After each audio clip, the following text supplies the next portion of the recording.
ఆధ్యాత్మికమైన ఆరాధనలు ప్రభు మనల్ని నడిపించారు. కొద్దిసేపు దేవుని వర్తమానాన్ని కూడా మనం ధ్యానం చేద్దాం. చేరి వచ్చిన అందరికీ కూడా మన ప్రభు అయిన రక్షకుడు యేసుక్రీస్తు నామమున అందరికీ వందనాలు. దేవుడు మీ అందరూ దీవించుగాక. బైబిల్ గ్రంథం తెరిచి ఒక వాక్యాన్ని చదవండి. యోహాను సువార్త 20వ అధ్యాయము 29వ వచనాన్ని మనం చదువుకుందాం. యోహాను సువార్త 20వ అధ్యాయము 29వ వచనం. యేసు, నీవు నన్ను చూచి నమ్మితివి, చూడక నమ్మిన వారు ధన్యులని అతనితో చెప్పాను. చాలు. జాగ్రత్తగా దేవుని మాటలు మనం ధ్యానం చేద్దాం. మరి వేసవకాలం కాబట్టి చాలా త్వరగానే వాక్యానికి వెళ్ళడం జరిగింది. ఇక్కడ ఒక ప్రాముఖ్యమైన మాట పరిశుద్ధాత్మ దేవుడు మనకు తెలియజేస్తున్నాడు. ఏంటి ఆ మాట అంటే, స్వయంగా యేసు ప్రభు అని చెప్పిన మాట ఇది. ఏదో ఒక శిష్యుడు కానీ మరొక వ్యక్తి చెప్పిన మాట కాదు ఇది. ఎవరు చెప్పారంట? యేసు ప్రభు. ఎవరితో చెప్పారంట? తోమాతో చెప్పారు. యేసు ప్రభువారు ఇలాగ అంటాడు తోమాతోటి, తోమా, చూచి నమ్మిన వాని కంటే చూడక నమ్మిన వాడు. ఈ మాట మనందరికీ బాగా తెలిసిన వాక్యమే కదండి. చాలాసార్లు విన్నాం ఈ మాటని. దేవుడు మరొకసారి జ్ఞాపకం చేస్తాడు ఈ వచనం ద్వారా. ఏంటి ఆ మాట అంటే, జాగ్రత్తగా చెప్తారు వినండి.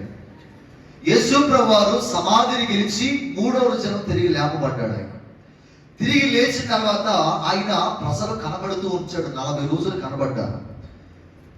ఆ ఆదివారం రాత్రి శిష్యులు కనబడితే అందులో తోమ లేడు. తర్వాత వచ్చినప్పుడు తోమకి చెప్పారు, ఇదిగో యేసు ప్రభువారు సమాధిని గెలిచి తిరిగి లేచాడు కదా, ఆయన నన్ను చూసాము అని అంటే తోమ నమ్మలేదు ఆ మాటకి. పైగా అంటాడు, నేను ఆయన గాయాల్లో వేలు పెడితేనే తప్ప నేను ఆయన నమ్మనంటాడు.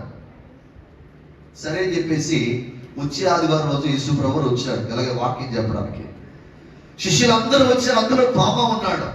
తోమని పిలిచాడు కదా, తోమా, నన్ను చూస్తేనే కానీ నమ్మనన్నావు కదా, నా గాయాల్లో వేలు పెడితేనే కానీ నమ్మనన్నావు కదా, సరే రా అని పిలిచి యేసు ప్రభువారు సిలువలో ఉన్నప్పుడు ఆయన చేతులకి మేకులు కొట్టారు కదా, ఆ మేకులు కొట్టిన ఆ భాగం ఖాళీగా ఉండిపోయింది, హోలు పడిపోయింది.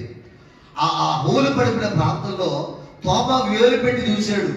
అప్పుడు నమ్మాడంట, ఈయన ఎవరని? యేసు ప్రభువారని.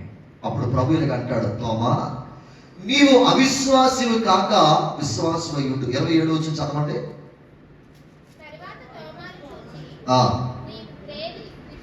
నీ వేలు ఇటు చాచి నా చేతుల్లో చూడుము, నా ప్రక్కలో ఉంచి అవిశ్వాసివి కాక విశ్వాసమై ఉండమని. చాలండి. తోమాతో దేవుడు ఏం చెప్పాడంటే, అవిశ్వాసివి కాక విశ్వాసిగా బ్రతకదు తోమ. అవిశ్వాసి ఏం చేస్తాడంటే చూసి నమ్ముతాడు. విశ్వాస అయితే చెప్పండి, చూడక నమ్ముతాడు. అవిశ్వాసి యొక్క జీవితం ఎలా ఉంటుందంటే, ఏదైనా కార్యం జరిగితే, అద్భుతం జరిగితే నమ్ముతాడు. కానీ విశ్వాస అయితే మాట్లాడమంటే జరగకపోయినా నమ్ముతాడు. కొంతమంది జీవితం ఎలా ఉంటుందంటే, దేవుడు నాకు కనబడమంటే అప్పుడు నమ్ముతాడంటాడు కదా. ఓ తాగుబోతాడు, దేవుడు కనబడతాడా? ఆడంటాడు రోడ్డు మీద నిలబడి, నాకు దేవుడు కనబడమను, అప్పుడు నమ్ముతాను, అప్పుడు ప్రార్థనకు వస్తాను అంటాడు. అంటే దేవుడు అని అంటాడు కదా, చూసి నమ్మిన వానికంటే చూడక నమ్మాలి. దాన్నే విశ్వాసి అంటాడు ప్రభువారు.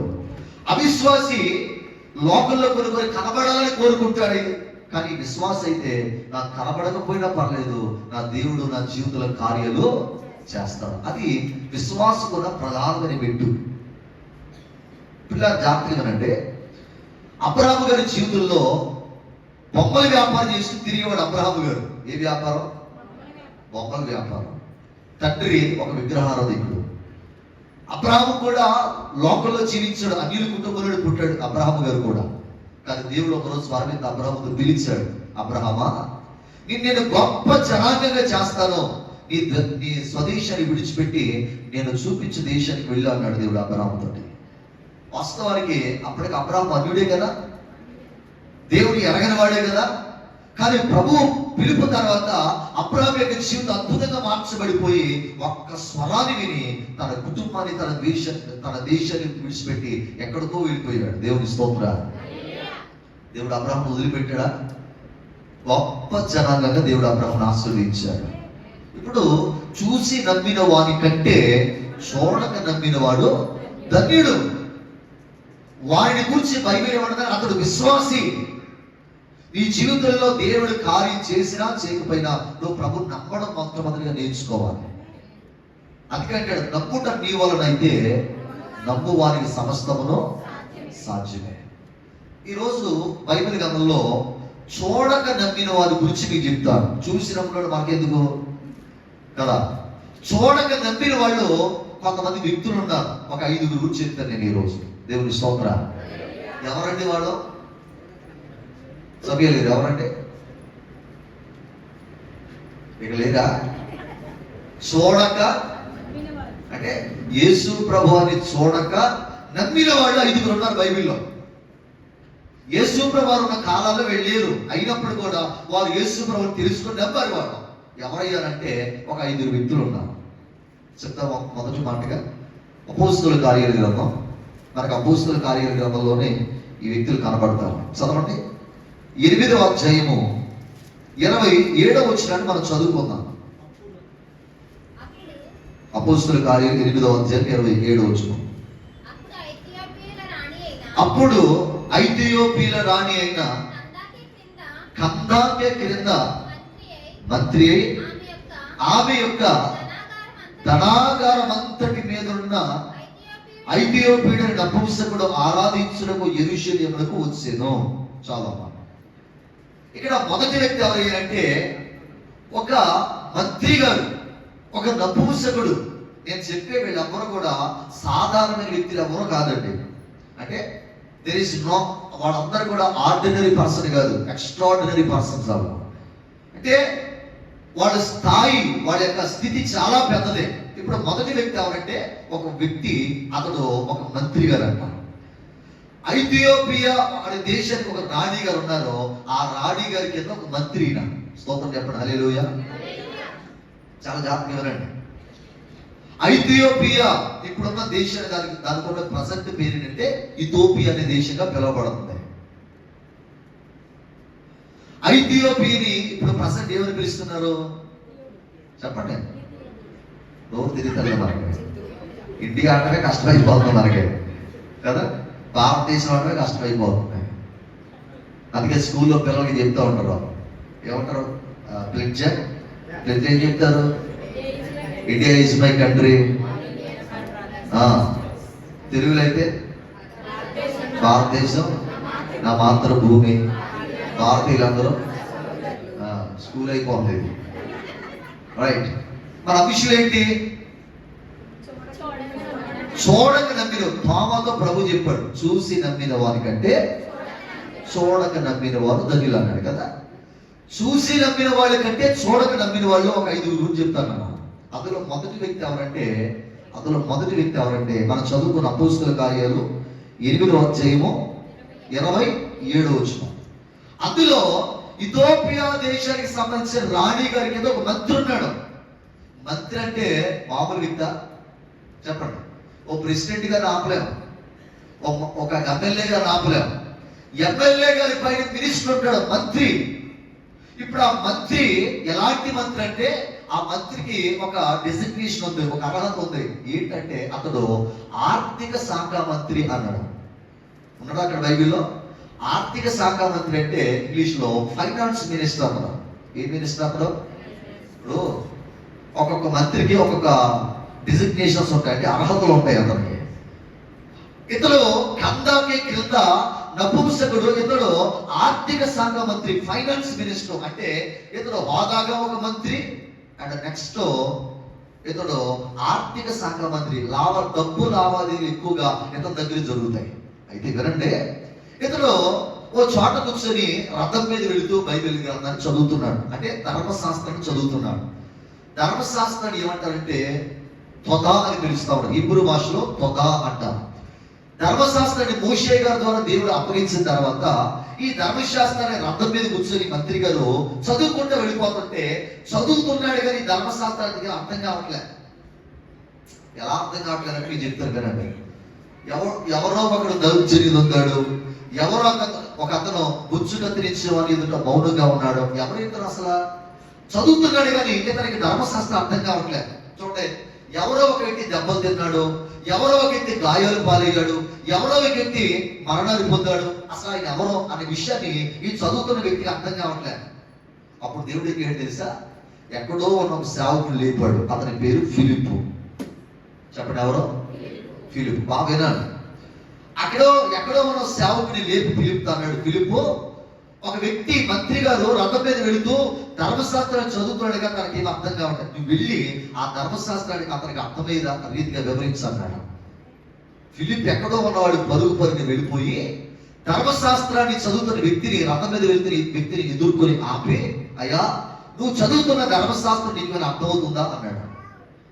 అతను అన్నాడు, నేను చదువుతున్నాను కానీ నాకేమీ అర్థం కావట్లేదు. పైగా అంటాడు, నువ్వు చెప్పుతున్న సంగతిలో నీ గురించా వేరొక వ్యక్తి ఆయన ఎవరైనా ఉన్నాడా అంటే ఉన్నాడు. ఆయన ఎవరు తెలుసా, మనందరి యొక్క పాపల నిమిత్తమై పరిహారం ఉంది మరణమును పొందిన వ్యక్తి ఆయన. దేవుని స్తోత్రం. ఆయన లోకాన్ని రక్షించడానికి గొర్రె పిల్లగా వచ్చాడు. గొర్రె పిల్లగా మన పాపాలు భరించాడు. గొర్రె పిల్లగా వదకు తేబడి మనందరి యొక్క పాపల నిమిత్తమైన చనిపోయాడు. చనిపోయిన వ్యక్తి మరలా తిరిగి 3వ దినాన లేచాడు. స్వార్థ చెప్పాడండి ఫిలిప్ గారు, సేవకుడు ఈ మంత్రి గారికి. ఎప్పుడైతే స్వార్థ విన్నాడో ఆ రథం మీద వెళ్ళిన వ్యక్తి అన్నాడు, తన మనసు వెంటనే మార్చుకుని ఆ దారి మధ్యలో ఎక్కడో చిన్న కాలం ఉందంట, నాకు వెంటనే నీళ్ల బాప్తిస్మం ఇచ్చి అన్నాడు. స్తోత్రం ఎప్పుడు హల్లెలూయా. ఈ వ్యక్తి యేసు ప్రభు చూశాడా? చూడలే. యేసు ప్రభు వారి గురించి కేవలం స్వార్థ వినడంతే. దారిలోనే రక్షణ పొందేశాడు. అసలు టైం కూడా లేదు ఆ వ్యక్తికి. నిజంగా చూడండి, ఒక వ్యక్తి కారులో వెళుతూ ఏదైనా స్వార్థ విని వెంటనే దారిలో పక్కన చెరువు ఆగిపోయి స్వార్థ బాప్తిస్మం అలాగే తీసేసుకుంటాడు. అలాంటి స్థితి ఈ మంత్రి గారు మార్గ మధ్యలోనే ప్రభు తెలుసుకుని ఆ మార్గ మధ్యలోనే బాప్తిస్మం తీసేసుకున్నాడు. కొంతమంది వింటారు రోజులు తడబడి వింటారండి. అయినా వాళ్ళ జీవితంలో ఏమని చెప్పండి, రక్షణ ఉండదు. కానీ ఒక మంత్రి గారు, ఒక హోదాలో ఉన్న వ్యక్తి చూడకపోయినడు కూడా ప్రభు ఎరిగిన వాడికి మార్చబడ్డాడు. స్తోత్రం చెప్పండి హల్లెలూయా. కొంతమంది చూస్తేనే నమ్మేవాళ్ళు ఉన్నారేమో, కానీ కన్నాకి కింద ఉన్న మంత్రి ఒక నపుంసకుడు యేసు ప్రభు అని చూడకపోయినా దారి మధ్యలోనే ఏం పొందాడు? బాప్తిస్మం, రక్షణ పొందాడు. అందుకంటాడు ప్రభు వారు, చూసి నమ్మిన వారి కంటే. అందులో చూడక నమ్మిన వాడు మొదటి వ్యక్తి ఎవరంటే నపుంసకుడైన ఒక మంత్రి. నేను అందరినీ హై పొజిషన్ లో ఉన్నది చూపిస్తాను ఇప్పుడు మీకు. రెండో వ్యక్తిని కూడా జ్ఞాపకం చేస్తాను. చూడక నమ్మిన వారిలో మరొక వ్యక్తి ఉన్నాడు. అపోస్తలుల కార్యాలు 10వ అధ్యాయము 1వ వచనం. అపోస్తలుల కార్యాలు 10వ అధ్యాయం 1వ వచనం. ఇటలీ పటాలమనబడిన పటాలములో శతాధిపతి అయిన కొర్నేలి అని ఒక భక్తిపరుడు కైసరులో ఉండెను. అతడు తన ఇంటి వారందరితో కూడా దేవుని యందు భయభక్తులు గలవాడై ఉండి ప్రజలకు బహు ధర్మము చేయించు ఎల్లప్పుడూ కూడా ప్రార్థన చేయువాడు. స్తోత్రం కలుగును గాక. రెండో వ్యక్తిని జ్ఞాపకం చేస్తాను. ఈ రెండో వ్యక్తి ఎవరో తెలుసా? ఇటలీ పటాలమనబడిన పటాలములో శతాధిపతి కొర్నేలి ఉన్నాడు. వాస్తవానికి ఇటలీ అనే దేశం చాలా పెద్ద దేశం. ఆర్థికంగా కూడా చాలా డెవలప్ అయిన కంట్రీ అది. ఇప్పుడు ఇటలీ అని పిలుస్తున్నారు కదా. ఇటలీ అనే ప్రాంతంలో ఒక శతాధిపతి ఉన్నాడు. ఈ శతాధిపతికి ఉన్న అర్హత ఏంటంటే 100 మందికి పైగా అధికారి. అప్పట్లో అయితే డిజిగ్నేషన్ ఏంటి, అర్హత ఏంటంటే ఒక పోలీస్ ఆఫీసర్ అంటే ఇతను. ఇందాక ఎవరి గురించి విన్నాం? ఒక మంత్రి. ఇప్పుడు రెండో వ్యక్తి ఎవరంటే కొర్నేలి, ఒక పోలీస్ ఆఫీసర్. ఇతని కింద ఎంతమంది ఉన్నారంటే 10 వాళ్ళు. చెప్పండి, శతాధిపతి అంటే 100 మందికి పైగా అధికారి.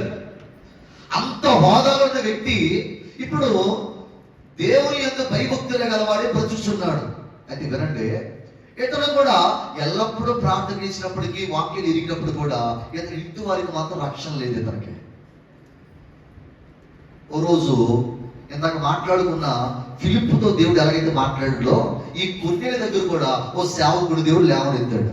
స్తోత్రం కలుగును గాక. నా మాట్లాడతానికి అర్థమవుతుంది అనుకున్నాను. ఇందాక నపుంసకుడు వాక్యాన్ని చదువుతుంటే ఏ సేవకుడు లేవనెత్తాడు? ఫిలిప్పు లేవనెత్తాడు. ఇప్పుడు కొన్నేళ్ళ దగ్గరికి వచ్చిన తర్వాత కూడా, కొన్నేళ్ళ దగ్గరికి వచ్చినప్పుడు కూడా దేవుడు మరొక సేవకుడు లేవనెత్తాడు. ఆ సేవకుడు ఎవరంటే పేతురు గారు. ఈ కొన్నేళ్ళకి పేతురికి చాలా దూరం, చాలా లాంగ్ గ్యాప్ ఉంది. చాలా దూరంగా ఎక్కడో ఉన్నాడు పేతురు గారు, కొన్నేళ్ళేమో ఇక్కడ ఉన్నాడు. పేతురు గారు ఇంచుమించు 12 గంటల మధ్య ప్రాంతంలో మెట్ట మధ్యాహ్నం మిద్ది మీదకి వెళ్ళి ప్రార్థన చేసుకుంటాడు. ఎక్కడ అంటే మిద్ది మీదకి వెళ్ళి ప్రార్థన చేసుకుంటాడు. బాగానండి. మెట్ట మధ్యాహ్నం 12 గంటల సమయంలో మిద్ది మీదకి వెళ్ళి ప్రార్థన చేసుకుంటా ఉంటే ఆ ప్రాంతంలో దేవుడు పేతురు గారికి ఒక దర్శనం ఇచ్చాడు. ఏమిచ్చాడు? దర్శనం. ఆ దర్శనంలో పేతురు గారు ఒకటి కనబడుతుంది. ఏంటంటే పరలోకంలో ఒక దుప్పటి కిందకి దిగి వస్తుంది. దుప్పటి ఎందుకు వాడతాం మనం? కప్పుకోవడానికి వాడతాం కదా. సరే, ఇది పరలోకంలో దుప్పటి ఎందుకు వస్తుందంటే పేతురు గారు కప్పుకోమని చెప్పట్లే. ఆ దుప్పట్లోనంట కొన్ని చతుష్పాద జంతువులు వస్తున్నాయి. ఆ దుప్పట్లో మడత పెట్టి పురుగులు, నేలను ప్రాకి అవన్నీ ఉంటాయి చూసారా? ఏవైతే ఉన్నాయో చిన్న చిన్న పురుగులన్నీ కూడా దుప్పట్లో వస్తున్నాయి. పేతురు గారికి ఇంకా అర్థం కావట్లేదు. ఇదేంటి ప్రభువా, ప్రార్థన చేసుకుంటే ఈ పురుగులతో కూడా దుప్పటి వస్తుందండి అని అనుకుంటున్నాడు. అప్పుడు అన్నాడు దేవుడు, అన్నాడు పేతురు, వాటిని చంపి తినే అన్నాడు దేవుడు. మనం తినేస్తాం? దేవుడు చెప్పినట్టు తినేయాలి కదా. మరి మసాలా, ఉప్పు, పెప్పరు అని జలుగుని తినేయాలా? ఇదేంటి ప్రభు, ఇవేమో అపవిత్రమైంది కదా, అపవిత్రమైంది నేను ఎలా తినగలను అన్నాడు. అప్పుడు ప్రభు ఆ మాట బట్టి ఏమని తెలుసా, దేవుడు ఒక దర్శనం ఇచ్చాడంటే ఆ దర్శనం వెనక ఒక అర్థవంతమైన జీవితం ఖచ్చితంగా ఉంటుంది. దేవుడు స్తోత్రం. దేవుడితో మాట్లాడాడు. ఎందుకు దేవుడు ఒక రప్పించి అందులో ఆ పురుగులు పెట్టాడు? ఎందుకు తినమన్నాడంటే పేతురుతో దేవుడు అలా మాట్లాడాడు. ఇప్పుడు దాకా పేతురు, నువ్వు యూదుల దగ్గరికి వెళ్ళి స్వార్థను ప్రకటించావు, ఇక మీదట నువ్వు వెళ్ళి అన్ని జల్లుకి వెళ్ళి స్వార్థను బోధించాడు దేవుడు. దేవుడి స్తోత్ర. వాళ్ళు అపవిత్రమైపోయిన వారి జీవితాలు ఉన్నాయి కదా, వాళ్ళు ప్రభువులను నడిపించు. సరే ప్రభు, వెళ్తాను. ఎక్కడికి వెళ్ళమంటావు అన్నాడు. ఇటలీ పట్టాల మనబడిన పట్టాలలో ఒక శతాధిపతి ఉన్నాడు. అతను భక్తి గలవాడే, కానీ అతనికి వాక్య అనుభవం అతనికి లేదు. నువ్వు వెళ్ళి అతనికి వాక్యాన్ని బోధించు అన్నాడు. సరే ప్రభు, నేను వెళ్ళాలి, నాకు మార్గం తెలియదు కదా అన్నాడు. అప్పుడు నువ్వు వెళ్ళి బయట నిలబడు, ఆల్రెడీ నీ కొరకు 3 మనుషులు పంపడం జరిగింది అన్నాడు. పేతురు గారు ప్రార్థన ముగించుకొని బయటకు వస్తే 3 వ్యక్తులు కనబడ్డారు. ఆ 3 వ్యక్తులు ఆ శతాధిపతి కొన్నేళ్ళకి తీసుకెళ్ళి వెళ్తే ఆ కొన్నేళ్ళకి పేతురు గారు అద్భుతమైన ప్రసంగాన్ని చెప్పాడంట. దేవుడి స్తోత్ర. ప్రపంచంలో ఎవ్వరూ చెప్పలేని ప్రసంగాన్ని పేతురు గారు ఆనాడు చెప్తే నేటికి ఈనాడు ఆ మాట అద్భుతంగా ప్రకటించబడిపోతుంది. ఏంటి ఆ మాట తెలుసా? మీ అందరికీ సింపుల్ వచ్చిన 36 వచ్చిన చదవండి. చదవండి, అందరూ చదవండి. అందరు చెప్పండి ఆ మాట ఒకసారి. అది ఈ మాట వెళ్ళి యేసు ప్రభు వారి గురించిన ప్రసంగాన్ని పేతురు గారు ఒక్క మాటలో చెప్పేశాడు. ఎందుకంటే కొన్ని ఒక అన్యుడు కదా, నశించిపోతున్న యూదుల దగ్గరికి వెళ్తున్నావు తప్ప నశించిపోతున్న అన్యులైన వారి దగ్గరికి వెళ్ళి స్వార్థ చెప్పట్లేదు పేతురు అని చెప్పేసి పేతురు గారితో దేవుడు ఒక మాటను పలికించాడు. ఏంటి ఆ మాట అంటే, యేసు క్రీస్తు అందరికీ, Jesus Christ is lord for all. Yesu Kristu ప్రభు అందరికీ ప్రభు. ఆయన ఒక కులానికో, ఒక మతానికో, ఒక వర్గానికో, ఒక జాతికో దేవుడు కాదైనా అందరికీ ప్రభు. ఆయన ఆ ప్రసంగాన్ని ఎప్పుడైతే విన్నాడో కొన్నేలి తన హోదాని పక్కన పెట్టేసి తనను తన ఇంటి వారందరూ కూడా రక్షణ పొందారంట. స్తోత్రం కలుగురుగా. రెండవదిగా కొన్నేళ్ళు ఏమైనా ప్రభుని చూశాడా? చూడలే. అయినా కూడా ఏం పొందాడు? రక్షణ పొందాడు. ఇందాక నపుంసకుడు ఏమైనా ప్రభుని చూశాడా? చూడలే. అయినా రక్షణ పొందాడు. ఇప్పుడు కొన్నేళ్ళ జీవితంలో కూడా ప్రభువుని చూడకపోయినా విశ్వాసంతో దేవుని చూడగలిగాడు, రక్షణ పొందాడు. అందుకనే చూసి నమ్మిన వాడి కంటే చూడక నమ్మిన వాడు. ఇక మూడవ వ్యక్తి గురించి కూడా చెప్తాను. అది అపోస్తలుల కార్యాలు 16వ అధ్యాయము 14 వచ్చిన చదువు. 16-14. అప్పుడు లూదియాను దైవ భక్తి కలిగిన ఒక స్త్రీ వినుచు ఉండెను. ఆమె ఓదారంగా పొడిని అప్పుడు తుయితైరా పట్టణస్థురాలు. ప్రభు ఆమె హృదయమును తెరిచెను గనుక పౌలు చెప్పిన మాటలు యందు చాలండి. మూడవదిగా ఎవరో ఈమె అంటే ఒక స్త్రీ. ఈమె పేరేంటంటే లూదియా. చెప్పండి, ఎవరో? లూదియా. ఈ లూదియా పరిస్థితి ఒక మాట చెప్తారు. మనం ఇప్పుడు కూడా ఒక చిన్న రుచిని చదివేసి దాన్ని ఆధారంగా తీసుకోకూడదు. లూదియా యొక్క బ్యాక్గ్రౌండ్ ఏంటో తెలుసుకోవాలి. ఇప్పుడు లూదియా వాస్తవానికి తుయతైరా పట్టణస్తురాలు. ఏ పట్టణస్తురాలు? ఇప్పుడు పేరు తెలకపోతే ఊరి పేరు చెప్తాం కదా.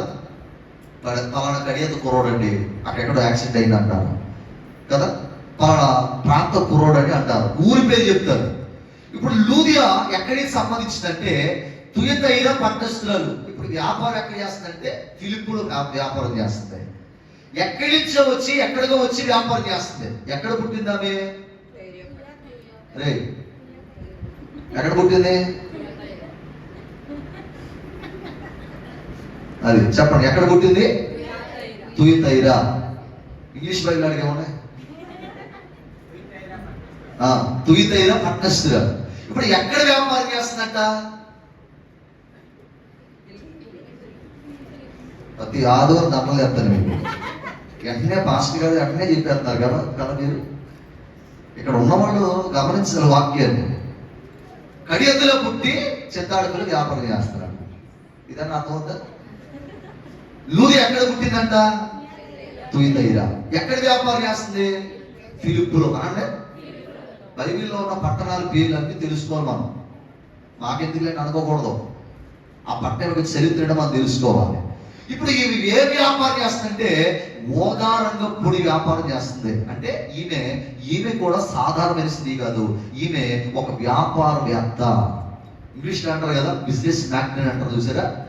ఒక పెద్ద వ్యాపారం చేసేవాడు బిజినెస్ మ్యాగ్నెట్ అన్నట్టుగా ఈమె ఎక్కడి నుంచో వచ్చి ఈ ప్రాంతంలో వ్యాపారం చేస్తుంది. ఓదారంగ పొడి అమ్ముకుంటుంది. ఏ పొడి? ఓదారంగ పొడి గురించి కూడా చెప్తారు. ఒక మాట గురించి చెప్పాలంటే, ఓదారంగ పొడి అంటే మామూలుది కాదు.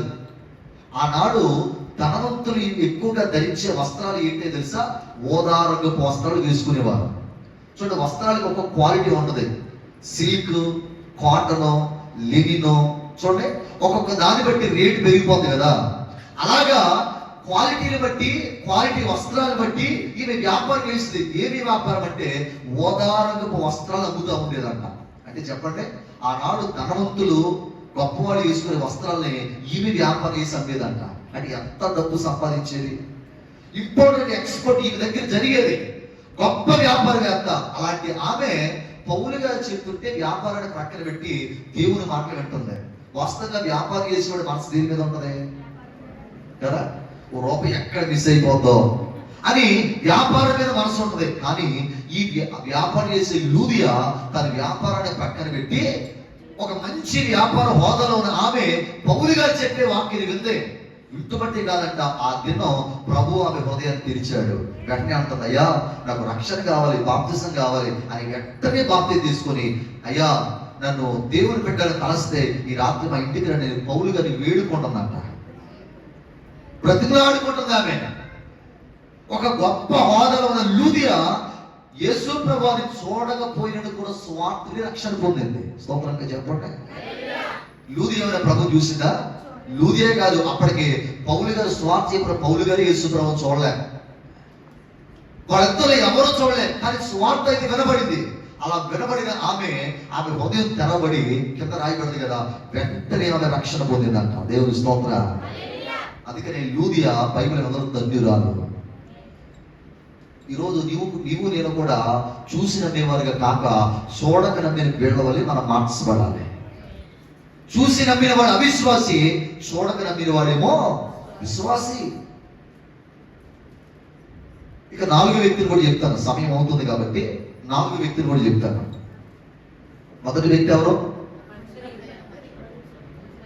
నపుంసకుడైన మంత్రి. రెండవది కొర్నేలి. మూడవది లూదియా. ఇక 4వది కూడా చెప్తాను. వాళ్ళు చూడకపోయినని కూడా యేసు ప్రభువుని వాళ్ళు నమ్మారంట. ఎవరయ్యారంటే అదే అపోస్తుల కార్యాలు 11వ అధ్యాయం రండి, 20-21 వచనం. అపోస్తుల కార్యాలు 11వ అధ్యాయము 20-21 వచనం. కుప్రియలో కొందరును, కుప్రియలోని కొందరును కురేనీయుల్లో కొందరును కురేనీయుల్లోని కొందరును వారిలో వారిలో ఉండిరి. ఉండిరి. వీరు అంతియోకుకు వచ్చి వీరు అంతియోకుకు వచ్చి క్రీస్తు గ్రీసు దేశపు వారిని దేశపు వారితో మాట్లాడుచు ప్రభువైన యేసును ప్రభువైన యేసును గుర్చిన సువార్తను వారిని ప్రకటించిరి. ప్రభు హస్తము వారికి ప్రభు హస్తము వారిని తోడైయుండెను తోడయుండెను గనుక గనుక నమ్మిన నమ్మిన వారు వారు అనేకులు ప్రభు తట్టు తిరిగిరి. చాలండి. ఇక 4వదిగా ఎవరు ప్రభు నమ్మారు అని అంటే గ్రీసు దేశస్థులు అనండి ఒకసారి. ఇప్పుడు దాన్ని ఏమంటారంటే గ్రీస్ కంట్రీ. ఇప్పుడు గ్రీసు దేశస్థులు ప్రభువును చూడకపోయి నమ్మారంట. ఒకసారి జాగ్రత్తగా నేను దాని బ్యాక్గ్రౌండ్ ఏంటో చెప్తాను వినండి. పేతురు సేవ చేసే దినాల్లో సంఘం విస్తరించిపోతుంది. తలపైకి వినండి ఒకసారి. పేతురు గారి సేవ చేసే దినాల్లో సంఘం ఏమైపోతుంది? ఒకసారి పేతురు గారి వాక్యం చెప్తే 3,000 మంది రక్షించబడ్డారు. ఒకసారి 5,000 మంది రక్షణ పొందారు. సంఘం పెరిగిపోతుందని పేతురు గారు ఏం చేశారంటే ఒక 7 సంఘ పెద్దలు పెట్టాడు. అంతమందిని 7 సంఘ పెద్దలు. ఆ 7 సంఘ పెద్దల్లో మొట్టమొదటి సంఘ పెద్ద పేరు ఏంటంటే స్టెఫను. ఈ స్టెఫను ప్రధానమైన సంఘ పెద్ద కదా. ఈ సంఘ పెద్ద ఆ సంఘాన్ని నడిపిస్తూ ఉంటే ఆనాడు కొంతమంది కుట్ర పన్ని పేతురు గారి స్టెఫన్ని రాళ్ళు తీసుకొని కొట్టి చంపేయారు స్టెఫన్ని. ఎప్పుడైతే మొట్టమొదటి సంఘ పెద్ద సంఘ పెద్ద చచ్చిపోయాడో అక్కడ సంఘం చెదిరిపోయింది. అర్థమవుతున్న మాటలో ఇప్పుడు సంఘంలో ఏదైనా ఒక కీడు జరిగింది చెదిరిపోతారు. అలాగే స్టెఫన్ ఎప్పుడైతే చనిపోయాడో ఆ స్టెఫన్ యొక్క మరణాన్ని బట్టి సంఘంలో కొంత చెదిరిపోయారు. చెదిరిపోవడం అంటే వాళ్ళు కలిగిన ప్రాంతానికి వెళ్ళిపోయారు. ఎక్కడుంటే మమ్మల్ని కూడా చంపేస్తారని వాళ్ళ దేశానికి ఎక్కడ కనబడి అక్కడికి వెళ్ళిపోయారు. మన మధ్య మణిపూర్లో క్రైస్తవుల మీద దాడులు జరిగినాయి కదా. అలాంటి టైంలో ఈ మణిపూర్లో ఉన్న కొంతమంది క్రైస్తవులు కొండలోకి వెళ్ళిపోయారంట, అరణ్యంలోకి వెళ్ళిపోయారంట వాళ్ళు.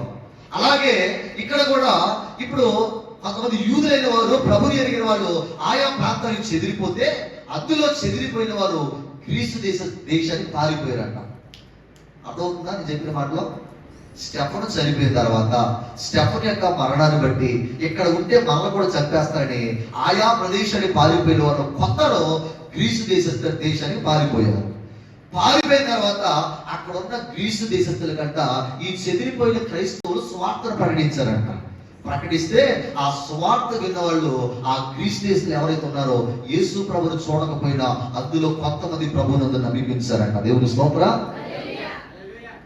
అంటే ఇక్కడ అర్థం ఏంటంటే చెదిరిపోయిన వాళ్ళు వెళ్ళి సువార్త చెప్తే క్రీస్తు దేశస్తులు ప్రభువుని తెలుసుకున్నారు. నా విషయం అది. చెదిరిపోయినాడు పారిపోయినాడు చెప్తే ఎవడన్నా వింటాడా? ఒరే నువ్వే పారిపోయించారా, నువ్వు చెప్తే నేను వినాలా అంటారు.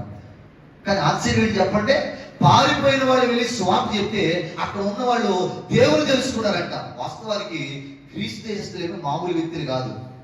చరిత్ర ఆధారంగా మాట్లాడుతున్నాను. గ్రీసు దేశస్తులు చాలా జ్ఞానం కలిగినవారంట, చాలా తెలివైన వారు. ఎంత తెలివైన వాళ్ళు అంటే వాళ్ళు రోజు ఒక కొత్త విషయాన్ని కనుక్కుంటారంట. వాళ్ళు గ్రీసు దేశంలో ఉన్న కృప ఏంటంటే వాళ్ళు రాయడంలో కానీ మాట్లాడడంలో కానీ చాలా ప్రావీణ్యత కలిగిన వాళ్ళంట, చాలా జ్ఞానం కలిగిన వారంట. వాళ్ళు ఎప్పుడు కూడా రోజు ఒక కొత్త విషయాన్ని కనుక్కోవాలని వాళ్ళు జ్ఞానం కలిగి రాస్తూ ఉంటారంట. ఇంకా ఆశ్చర్యమైన విషయం చెప్పనా, ఈ బైబిల్ గ్రంథాన్ని ఏ భాషలో రాయబడి తెలుసా? గ్రీకు భాషలో రాయబడింది మొట్టమొదటిగా. కొత్త నిబంధన అంతా కూడా గ్రీక్ లాంగ్వేజ్, గ్రీకు భాష. పాత నిబంధన గ్రంథం హీబ్రూ అరబిక్ లాంగ్వేజ్ లో రాయబడితే కొత్త నిబంధన మాత్రం గ్రీక్ భాషలో రాయబడింది. ఇప్పుడు మనకు తెలుగులో వచ్చింది కదా. ప్రారంభంలో ఈ పుస్తకం తెలుగులో లేదు. ఏ భాషలో ఉంది? గ్రీక్ భాషలో ఉంది. వాళ్ళే జ్ఞానం కలిగిన వాళ్ళు, వాళ్ళే రాసేవాళ్ళు. ఈ బైబిల్ చరిత్ర అంతా వాళ్ళే ఆధారం చేసుకుని గ్రీక్ భాషను రాసేవారు. ఎందుకు ఈ మాటలు చెప్తున్నానంటే మాకు బైబిల్ కాలేజీలో చదువుకున్నప్పుడు ఈ బైబిల్ స్టడీలో గ్రీక్ లాంగ్వేజ్ మాకు నేర్పిస్తూ ఉంటారు. ఒక సబ్జెక్ట్ అంతా గ్రీక్ భాష. ఉన్నట్లుగా మీరు చెప్పాలి అని గ్రీక్ భాష నేర్పించేవారు మాకు. ప్రతి బైబిల్ కాలేజీలో కూడా గ్రీకు హెబ్రీ లాంగ్వేజ్ ఉంటాయి. ఆ భాషను వాళ్ళు నేర్చుకోవాలి. మాకు ఇంకా మనకి స్కూల్కి పిల్లలు వెళ్ళారు అనుకోండి, వాళ్ళు స్టార్టింగ్ ఏం నేర్పిస్తారు? అలాగే ఏబిసిడిలా ఇప్పుడు అప్డేట్ అయిపోయింది కదా. అమ్మ ఏమి లేవు అలాగే. ఆ ఆ ఈ ఊ అనే అక్షరాలను చూసారా, ఇవి నేర్పిస్తారు. సరే వినండి, ఇప్పుడు మాకు కూడా ఆల్ఫాబెటిక్ లో గ్రీకు బీటా ఆల్ఫా ఇవన్నీ నేర్పిస్తా ఉంటే ఆ పదాలు కలిపి కలిపి చదివేవాళ్ళం అప్పట్లో. గ్రీక్ లాంగ్వేజ్ నేర్పిస్తే, ఎందుకంటే గ్రీకు చాలా జ్ఞానం కలిగింది, వాళ్ళ నైపుణ్యంతో వాళ్ళు రాసేవారు అప్పట్లో. ఇప్పుడు చెదిరిపోయిన యూదులు ఏంటంట, వాళ్ళ స్వార్థను ప్రకటించేవారంట. దేవుని స్తోత్ర. ఇంకా చెప్పాలంటే వాళ్ళ దగ్గర జ్ఞానం నేర్చుకునేవారంట చాలా మంది. ఆ మాట కూడా పౌలు గారు ఆ స్వార్థ పుస్తకాలు కూడా ప్రకటించాడు. ఆ మాట చదవండి ఒకసారి. మొదటి కొరింథీయులకు రాసిన పత్రికలో 1వ అధ్యాయం 22వ వచనం ఒకదా మాట త్వరగా. యూదులు సూచక క్రియలు చేయమని మొదటి కొరింథీయులకు రాసిన పత్రిక 1వ అధ్యాయం 22వ వచనం. యూదులు సూచక క్రియలు చేయమని అడుగుచున్నారు. ఆ గ్రీసు దేశస్థులు జ్ఞానము వెతుకుచున్నారు. అది గ్రీసు దేశస్థులు జ్ఞానం వెతుకుతున్నారు అంటాడు. చూసారా, అంటే జ్ఞానం ఎవరి దగ్గర ఉందంటే గ్రీసు దేశస్థుల దగ్గర ఉంది. చెదరిపోయి యూదులు వెళ్ళి గ్రీసు వాళ్ళకి స్వార్థ చెప్తే వాళ్ళు చూడకపోయినట్టు కూడా యేసు ప్రభు తెలుసుకున్నారంట. దేవుని స్తోత్ర. అంటే అంత జ్ఞానవంతులు కూడా ప్రభుని సొంత రక్షణ అంగీకరించారు. మరి మన జ్ఞానం, మన తెలివితేటలు, మన నైపుణ్యత. కొంతమంది బాగా చదువుకుంటారు, వీటేంటో ఆరాధిస్తూ ఉంటారు. వాళ్ళు రాయి కనబడితే రాయికి దాన్ని, చెట్టు కనబడితే చెట్టుకి దాన్ని. చదువు లేదంటే బాగా చదువుకుంటారు వాళ్ళు, వీటిని ఆరాధించిన వాళ్ళు తెలియదు. క్రీస్తు దేశస్తులు చాలా తత్వజ్ఞానం కలిగిన వాళ్ళు. అప్పటికి కొందరు చెదిరిపోయిన వాళ్ళు యూదులు వచ్చి సువార్త చెప్తే ఆ సువార్తని రక్షించబడ్డారంట. హల్లెలూయా. మొదటిది మంత్రి అయితే, రెండోది పోలీస్ ఆఫీసర్ అయితే, మూడోది బిజినెస్ మ్యాగ్నెట్ అయితే, నాలుగోది ఒక నాలెడ్జ్ కలిగిన పీపుల్స్ అంటే తెలివితేటలు కలిగిన వీళ్ళు గ్రీక్ ప్రసవం. అలాంటి వారు ప్రభుని చూడకపోయినవారు కదా. వీళ్ళందరినీ చెప్పిన వాళ్ళు చూసి నమ్మిన వాళ్ళ, చూడక నమ్మిన వాళ్ళే. అందుకే ప్రభు పదే అన్నాడు. ఇక చివరికి ఆఖరి మాట చెప్పి నేను ముగింపులోకి వెళ్తాను. ఇక చూడక నమ్మిన వాళ్ళు ఎవరో వాళ్ళంటే ఆఖరి మాట చదవండి. పేతురు రాసిన మొదటి పత్రిక, పేతురు రాసిన మొదటి పత్రిక 1వ అధ్యాయము 8-9 వచనాలు చదువుదాం. పేతురు రాసిన మొదటి పత్రిక 1వ అధ్యాయము 8-9 వచనాలు. మీరు ఆయనను చూడకపోయినను ఆయనను ప్రేమిస్తున్నారు.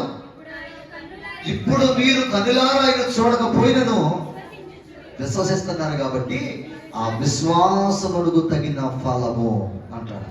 చాలు చాలు. ఆఖరి మాట చెప్తున్నాను, ఆఖరి మాట. ఇక ఎవరున్నారు చూడకపోయి నమ్మిన వాళ్ళంటే? ఆ మాట ఒకసారి మళ్ళీ చదవండి. మీరు ఆయనను ఎవరో చెప్పండి, ఎవరో?